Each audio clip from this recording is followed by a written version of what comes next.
कहानी शुरू होती है एक सुनसान हवेली से। चारों तरफ सन्नाटा पसरा है। रात कशा अंधेरा और आसमान में चमकता पूरा चांद। हवेली की टूटी खिड़कियों से ठंडी हवा की सरसराहट होती है और झाड़ियों में काले कौवे बैठे टर टर कर रहे हैं। इस हवेली में रहती है अनाया, उसकी बूढ़ी दादी और सौतेली माँ रूपा।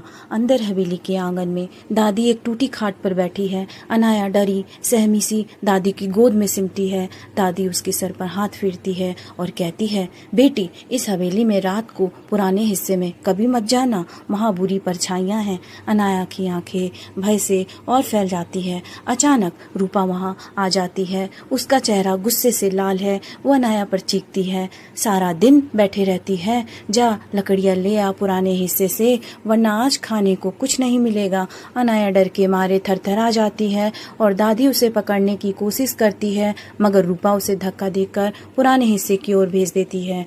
अनाया कांपने हाथों से लालटेन लिए हवेली के उस हिस्से में जाती है जहां दीवारें काली पड़ चुकी हैं, मकड़ी के जाले लटक रहे हैं, हर कदम पर फर्श चरमराता है, हवा में एक अजीब सी गंध है। तभी एक खिड़की का पर्दा तेज हवा से उड़ता है और अनाया की लालटेन बुझ जाती है। अंधेरे में अनाया को किसी की आहट सुनाई देती है। वो पलटती है, उसके पीछे एक जली हुई परछाई खड़ी है। उसकी आंखें लाल चमक रही है, धुएं से उसका रूप धुंधला दिखाई दे रहा है।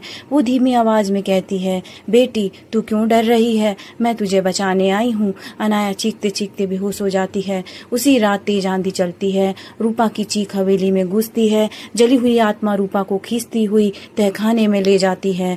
रूपा की आवाजें धीरे धीरे गुम हो जाती है और तहखाने का दरवाजा धड़ाम से बंद हो जाता है। सुबह का सूरज हवेली पर अपनी रोशनी डालता है। आंगन में दादी और अनाया एक साथ बैठी है। अनाया की आंखों में अब डर नहीं, एक अजीब शांति है। हवेली की टूटी खिड़कियों से माँ की परछाई देखी जाती है। वो अब अपनी बेटी की रक्षा करती है।